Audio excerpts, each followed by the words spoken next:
Oh, I thought the coffee machine was broken. Oh, yeah, it is. This is a single malt scotch. What time is it? I don't know. I don't own a watch. Hello, Internet, and welcome to another episode of 5x5. I'm your host, David, and joining me as always is my good friend, Paul. Hello, David. Well, Paul, it may be April, but winter is coming. Apparently, the entire Internet is talking about Game of Thrones, and our producers tell us that we have to too.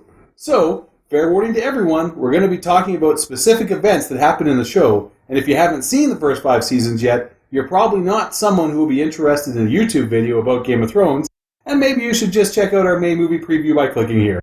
Also, I haven't seen Season 5, and Paul's never read the books. It's true. So any spoilers that we actually get right are pretty much going to be an accident. On the other hand, we do like dragons, swords, and gratuitous nudity, which leads us to 5 important questions. Which resurrection is more certain, Jon Snow or cinematic Superman?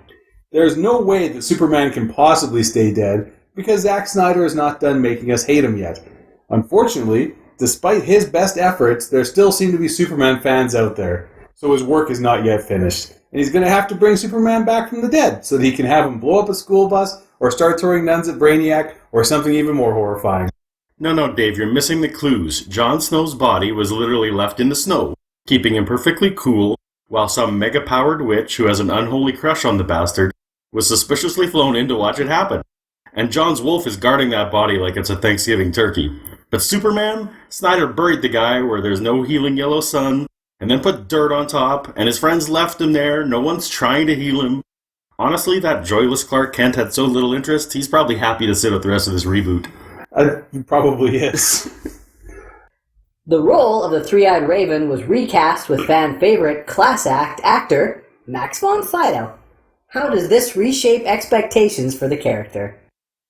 Everyone was so excited when Max was cast for Force Awakens, and then disappointed when he was just Kylo Ren's first body stab. Viewers might be gun-shy, I get that. But Game of Thrones isn't afraid to upgrade actors, and when they do, it's usually because they have big plans. They're not going to just stick Max under a tree. He's definitely going to be full-on Yoda or Obi-Wan to Bran's Luke Skywalker, with a montage scene all over Westeros. Well, here's the thing. The Three-Eyed Crow has a tree growing through him, and Bran is still paralyzed from the waist down. So it's a pretty safe bet that any scenes of these guys walking around in sunny fields are going to be some kind of dream sequence or mental journey. But here's the thing. Max von Sydow has the second best narrating voice on Earth behind Morgan Freeman. So I think they're going to use him to cram a ton of exposition down our throats and give us a whole ton of backstory in his training scenes with Bran. And that's what we can expect in this season. Of all the things we've shoved down your throat in Game of Thrones, that's probably the best. That's one of the better ones. Hello. Next question. What series of novels should HBO make into a television series next? Well, I'm going to go with Taipan and Noble House by James Clavell. Both of those actually have already been made into miniseries, one starring Pierce Brosnan. I can't remember who was it. No, Taipan never has. Whatever. Anyways, they're fantastic books. It's an awesome story. It's got action, intrigue, politics, nudity, all the stuff that HBO loves, and people really like them, and they're cool stories, and that's what they should do. Mine has already been a miniseries and a movie as well, but if anything would be done right on HBO, it would be Dune. Dune needs the budget, the slow build, the writing, the freedom for trippy spice highs, violence, all that kind of stuff. So let the spice flow, David. That would actually be super awesome. I would love to see that. Are you listening to HBO? Please make a Dune miniseries. I don't know who has the rights, but make that happen. All right. Sophie Turner and Maisie Williams are now old enough to be naked on TV. With their outside careers going well, should we expect it? Both the Stark girls are part of the X-Men family now. Sophie's playing Jean Grey in the upcoming movie, and Maisie is going to be in X-Men New Mutants. They've come a long way. I'm sure every Game of Thrones actor is contractually obligated to get naked for any scene that has too much exposition, but these kids would definitely have been exempt, so I don't think we're going to see it. Of course we will.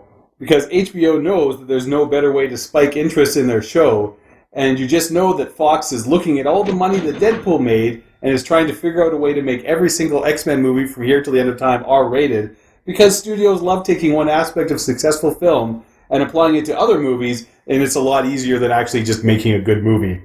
Good point. Game of Thrones spin-off series seem inevitable. What would you like to see?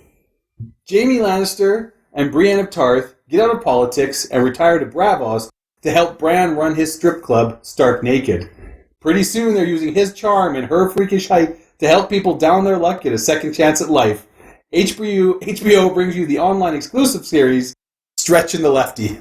I think Arya Stark is primed for her own spin-off. Imagine it, an orphan child of a rough and tumble father becomes blind, then she's taken under the wing of a mystical mentor, taps into her senses, learns to fight with amazing abilities, and wages her own personal war.